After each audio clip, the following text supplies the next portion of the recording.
When America is borrowing money from the World Bank, they get 2% or 3% interest on their money. When Africa asks for a loan from the same bank, because of the amount of risk and instability, the percentage is sitting between 6 and 12%, depending on the quality of money. So if they give you 5 billion or 500 billion like South Africa for the COVID per day, you can see how much debt they're sinking into. It's a matter of time before you can actually discover that the entire economy of your country is owing on the international market. And once that happens, those who control the money can now come and say, you can no longer afford to pay our debt. What can you have in your country to compensate for our debt? That's how mines are taken. That's how sovereignty is taken. And in some certain cases, if not all the cases, that's how government are removed. That, okay, you are failing. Can we put someone who can understand our policy and can help us pay our debts? This has been playing in the background of African politics for the longest of time.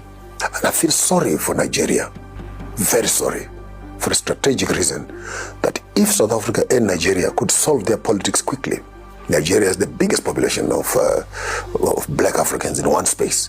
South Africa could have one of the biggest economies, one on the tip of the south, one on the tip of the northwest. But because of this muscle, I don't know whether it's an African sickness or who is bigger than the other. Imagine if Nigeria and South Africa could quickly, as head boys, as grown-up bigger boys in the continent, could come together, join up with BRICS. We could actually see the fast tracking of African development on the continent, and the availability of money, infrastructure will grow, and skills transfer from the Chinese and the Russians and etc. Agricultural projects, health facilities, militarization, security, technology, the list is endless. But I think it creates a new platform.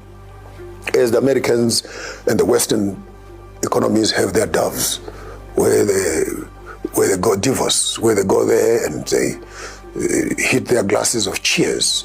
The multi-bankers of Switzerland and all the big dogs of finance is deciding what they must do with Africa.